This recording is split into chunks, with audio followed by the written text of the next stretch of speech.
The Three Knocks created and written by Elias Del Rio. Chapter 5, They Looked Peaceful. The first thing I noticed was Dad's hands. They were folded neatly across his stomach. Clean. Still. The hands that had repaired things around the house, held mine when I was young, and waved from the driveway whenever one of us left. They looked like his hands, but without movement.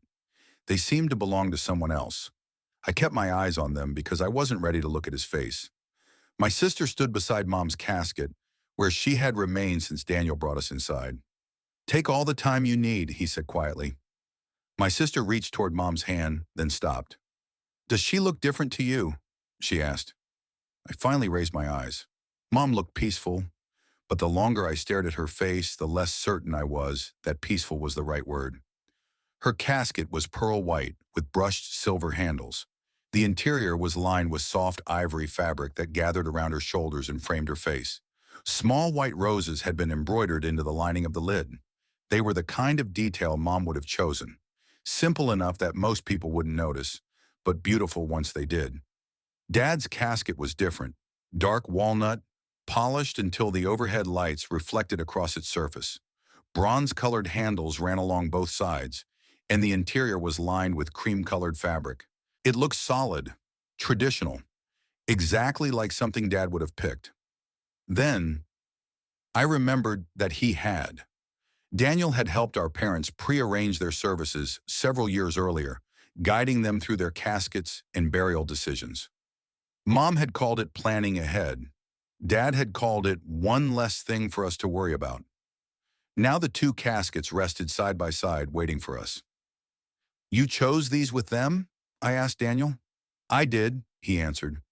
"Your parents wanted to make sure neither of you had to make every decision alone." My sister looked down at Mom. "She never told us what she picked." "She said you wouldn't want to talk about it." "She was right," I said. My eyes returned to the embroidered roses above Mom's body. For a brief moment, I thought one of them was red. I blinked. They were all white again. I stepped closer. There was no red thread, no stain, nothing to suggest the rose had ever been anything other than white. "Are you all right?" Daniel asked. I looked away from the embroidery. "Yeah." He turned toward the small table near the entrance. Two folders rested on its surface, one for Mom and one for Dad. "I just need one of you to review the identification information and sign the acknowledgement." My sister remained beside Mom while I walked over. Daniel turned to the first page. "Everything here was selected by your parents when they made their arrangements," he explained. "The caskets, clothing, flowers, and music." I glanced down the list. Dad had chosen the dark walnut casket. Mom had chosen white roses. Then I reached the final selection. Beneath Mom's name, a short phrase had been written in quotation marks. "Dream a little." I stared at the words. "What is this?" Daniel leaned closer. "It's a personal quote your mother asked me to include," he said. "A quote from what?" I asked. "She didn't say." "You spoke to her about it?" "I did," Daniel answered. "She called and asked me to add it to her arrangements."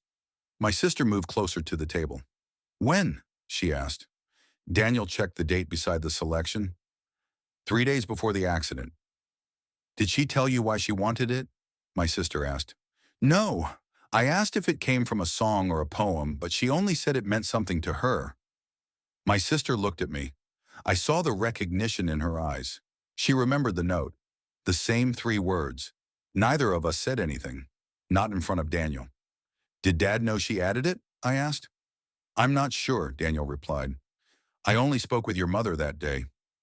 He closed the folders. "I'll give you both a few minutes alone while I prepare the identification acknowledgments." Daniel gathered the paperwork and walked toward the door. "Take all the time you need." The door closed behind Daniel.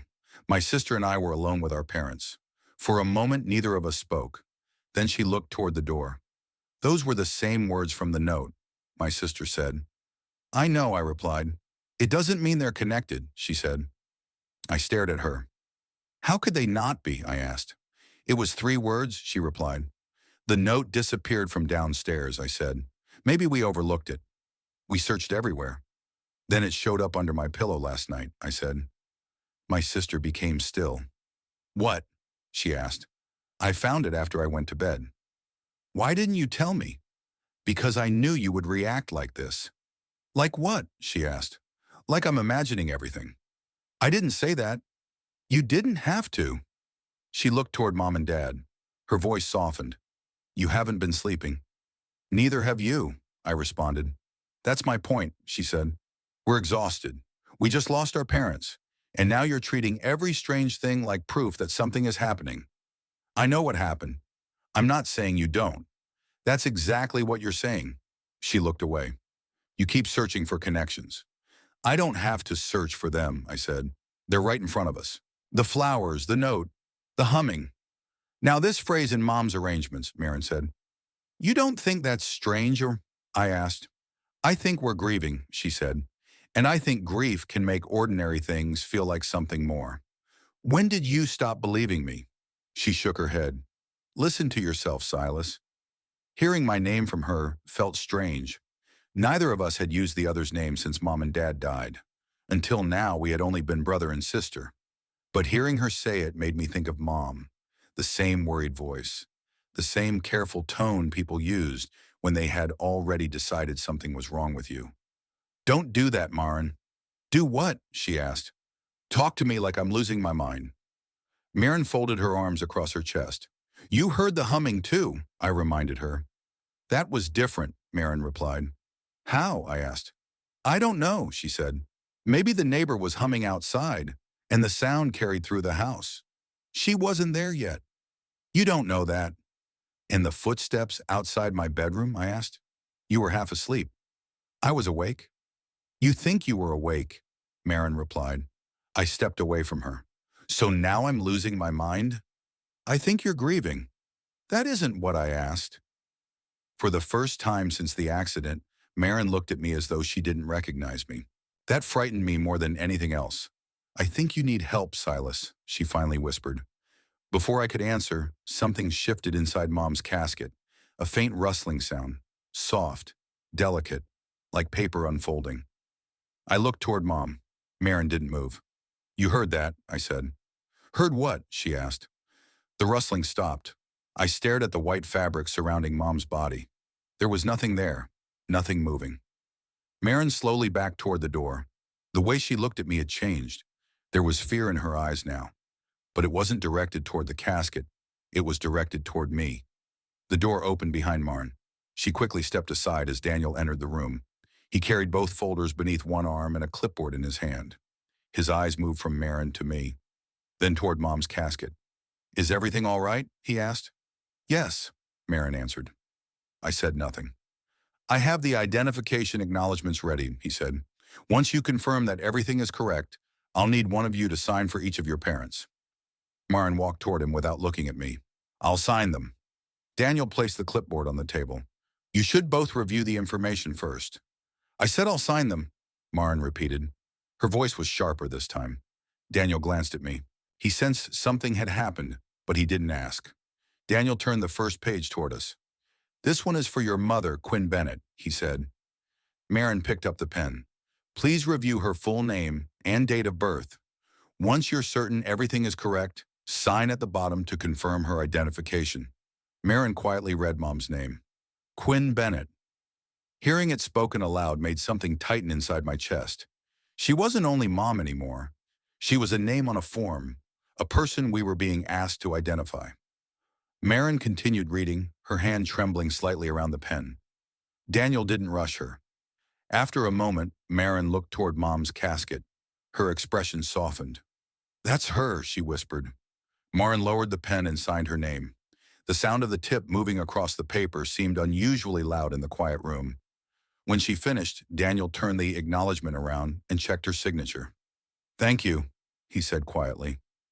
Maren placed the pen beside the clipboard. Daniel removed the first page and set it inside Mom's folder.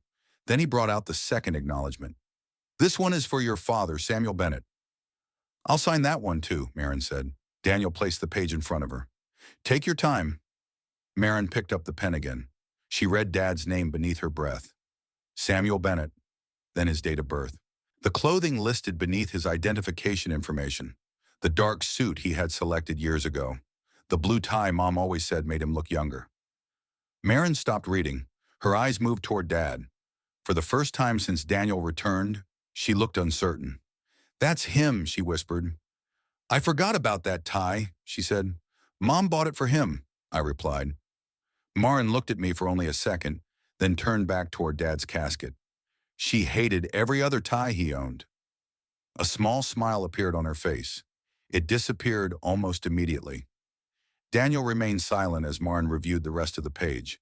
When she reached the signature line, the pen hovered above it. "Maren," I said. "I'm fine." She signed her name before I could say anything else. Daniel collected the acknowledgement and placed it inside Dad's folder. "That completes the identification," he explained. "Everything is ready for the service." Maren returned the pen to the table. "Can we go now?" she asked. "Of course." Daniel gathered both folders and stepped toward the door. "I'll give you another moment to say goodbye." "That's okay," Maren said quickly. "We're ready." She walked past him without looking at me. Daniel held the door open. I started to follow her. Then I glanced back at Quinn and Samuel. Mom and Dad lay exactly as they had when we entered. Still, peaceful. Nothing inside either casket had moved. At least, nothing I could see.